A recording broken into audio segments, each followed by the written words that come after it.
ছাত্র জনতার গণ আন্দোলনে শিক্ষার্থীদের পাশে দাঁড়িয়ে নির্মম নির্যাতনের শিকার ব্র্যাক বিশ্ববিদ্যালয়ের সাবেক আলোচিত শিক্ষক আসিফ মাহতাব। স্বৈরাচারের দোসরদের শাস্তি চেয়েছেন তিনি। প্রত্যাশা আর যেন কোনো অপশক্তি মাথা তুলে না দাঁড়ায়। মোহাম্মদ সোহাগ বিশ্বাসের রিপোর্ট। আমার ছাত্রছাত্রীরা এখানে আছে, আমি তাদেরকে পিছু হটা শিখাই নাই। only forward, no retreat।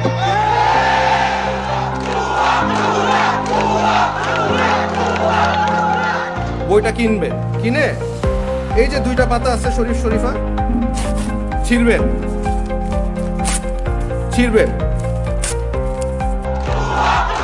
পাঠ্য বইয়ে শরীফ শরীফার গল্প নিয়ে বিতর্কের সময়ে বইয়ের পাতা ছিঁড়ে প্রতিবাদ জানিয়ে ব্র্যাক বিশ্ববিদ্যালয় থেকে চাকরি হারিয়েছিলেন যিনি।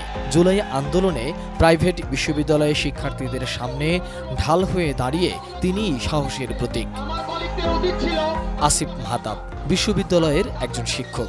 শিক্ষার্থীদের যৌক্তিক আন্দোলনে শিক্ষকদের অংশ নেয়া নিয়ে যখন দ্বিধাদ্বন্দ্ব, তখন তার অংশগ্রহণ শিক্ষক শিক্ষার্থীদের আত্মবিশ্বাস জুগিয়েছিল।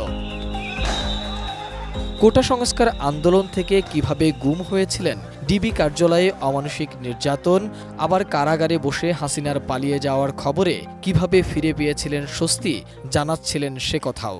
ডিবি অফিসে ফার্স্ট অফ অল হচ্ছে প্রথম দিন তো ওখানে রেখে দেওয়া হয়েছিল একটা রুমে, কোনো জানলা নাই, উইন্ডো নাই, there is always light and sound, শব্দ আর সাউন্ড সবসময় ছিল, কোনো বালিশ নাই, কিছু নাই, ওইভাবে ফ্লোরে শোয়া লাগতো। এবং 80 জনের একটা টয়লেট, 80 জন একটা রুমে, কেউ শোয় কেউ বসে, এরকম একটা সিচুয়েশন।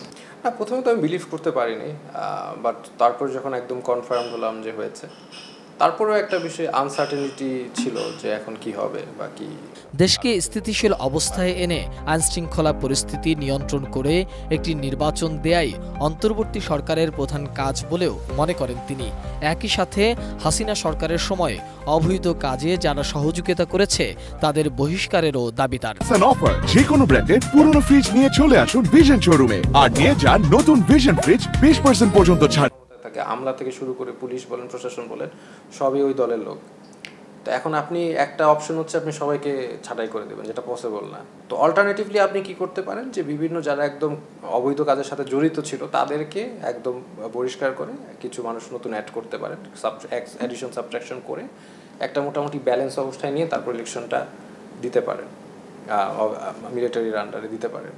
তো এখন কথা হচ্ছে যে আপনি যদি এর থেকেও বেশি এক্সপেকটেশন রাখেন যে আপনি সব কিছু বদলে দিবে, সেটা তো লং টাইমের প্রয়োজন। তো ইন দ্যাট কেস তখন তো আপনার পলিসি মেকিং করতে হবে, দেশ চালাতে হবে, মানে তখন তো বেসিক্যালি চলমান রাজনীতিতে ইসলামী জোটের প্রয়োজনীয়তার কথা জানিয়ে আসিফ মাহতাব বলেন, রাজনৈতিক শূন্যতা তৈরি হলে আবার কোনো অপশক্তি সেই সুযোগ নিতে চাইবে। এমনকি রাষ্ট্রধর্ম নিয়েও তার ভাবনার কথা তুলে ধরেন তিনি। যদি ইসলামিক শক্তিগুলো এক না হয়, আলাদা আলাদা করে, তাহলে তাদের যথেষ্ট পরিমাণ শক্তি কারোরই থাকে না, ঐক্যর মধ্যেই শক্তি। তো ইসলামিক জোট যদি একটা হতে পারে তাহলে তারা মেজর অপোজিশন রোলটা প্লে করতে পারবে।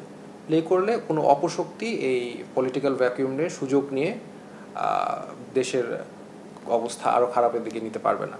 সাবেক প্রধানমন্ত্রী যদি দেশে আসতে চায়, আমরা তো বাংলাদেশের মানুষ সবসময় ওনাকে গ্রহণ করার জন্য প্রস্তুত আছি। তা ওনাকে তো আমরা কেউ বলি নাই যে দেশ ছেড়ে চলে যান। এই ডিমান্ড কেউ করেছে? সবাই তো আন্দোলন করেছে, কিন্তু ওনাকে পদত্যাগ করতে বলেছে। ওনাকে দেশ ছেড়ে চলে যেতে কেউ কি বলেছে? কেউ কিন্তু বলে নাই। উনি দেশ ছেড়েছেন কেন এটা উনি ভালো জানেন, এবং ওনাকে আমরা বাংলাদেশের মানুষ, সকল মানুষ আহ্বান করব যাতে উনি দেশে ফিরে আসেন। উনি যদি ক্লিয়ার থাকেন, ওনার মনুষ্যত্ব যদি পরিষ্কার থাকে যে উনি কোনো অবৈধ কাজ বা অন্যায় করেন নাই, তাহলে সেটা আইনের আদালতেই সেটা প্রমাণ হোক, ওনার লয়ার থাকুক, প্রমাণ হোক, উনি করুক যে উনি কোনো অবৈধ কাজ করেন নাই, উনি আয়নাঘর তৈরি করেন নাই, উনি মানুষকে গুম করেন নাই, খুন করেন নাই। মোহাম্মদ সোহাগ বিশ্বাস, এটিএন নিউজ, ঢাকা।